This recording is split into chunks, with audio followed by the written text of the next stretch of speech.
চিটফান্ডের ফাঁদে পা দিয়ে সর্বস্ব গেছে, টাকা কি আদৌ ফেরত পাওয়া যাবে? সুপ্রিম কোর্টে মামলা দায়ের হওয়ায় আশার আলো দেখেছিলেন পূর্ব ভারতের প্রতারিতরা, কিন্তু কেন্দ্রীয় সংস্থাগুলির ভূমিকায় তাদের আশা নিরাশায় বদলে গেছে। চিটফান্ড প্রতারিতরা কি আদৌ টাকা ফেরত পাবেন, সেই সম্ভাবনায় এখন অনিশ্চয়তার মেঘ।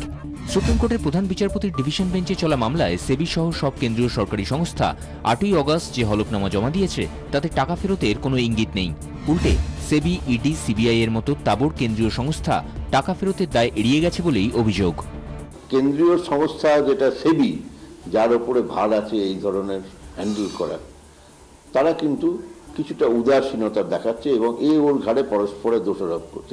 পূর্ব ভারতে চিটফান্ড প্রতারণা নিয়ে সুপ্রিম কোর্টে হিউম্যানিটি গ্রুপের তরফে পৃথক মামলা দায়ের হয়। 2 বছর ধরে সেই মামলা চলছে। আবেদনকারীদের তরফে বলা হয়, চোর ধরার থেকেও টাকা ফেরতের ব্যবস্থায় জোর দিক কেন্দ্র।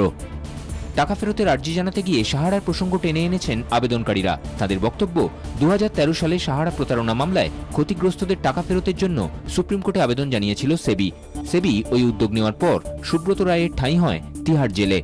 সুপ্রিম কোর্টের নির্দেশে সাহারার সম্পত্তি বিক্রি করে ক্ষতিগ্রস্তদের টাকা ফেরত দেওয়ার চেষ্টা চলছে। আবেদনকারীদের প্রশ্ন, পূর্বাঞ্চলে প্রায় 80,000 কোটি টাকার প্রতারণা হয়েছে।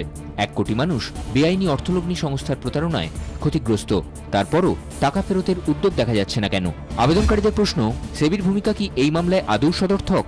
2 বছর ধরে চলা মামলায় টাকা ফেরতের কোনো পথনির্দেশ নেই কেন? কেন্দ্রীয় সংস্থাগুলি কেন টাকা ফেরতের দায় এড়িয়ে যাচ্ছে? সাহারার ক্ষেত্রে যে দ্রুততা দেখা গেছে, পূর্ব ভারতের প্রতারণার ক্ষেত্রে তা দেখা যাচ্ছে না কেন? আমাদের যে পূর্বাঞ্চলে যে এত টাকা গিয়েছে, প্রায় 80,000 কোটি টাকা, 90,000 কোটি টাকা গিয়েছে, এবং যেখানে 1 কোটির ওপরে লোক অ্যাফেক্টেড হয়ে আছে, তাদের ক্ষেত্রে কি হবে? অন্যদিকে বিচার প্রক্রিয়ার দীর্ঘসূত্রিতা টাকা ফেরতের পথে বড় বাধা বলে মনে করে সেবি। দুপক্ষের টানাপোড়েনের মধ্যে সময় পেরিয়ে যাচ্ছে হু হু করে, কিন্তু চিটফান্ডের টাকা প্রতারিতরা ফেরত পাবেন কিনা তার কোনো দিশা নেই। ক্যামেরায় কমল জানার সঙ্গে অঞ্জন রায়ের রিপোর্ট, 24 ঘন্টা।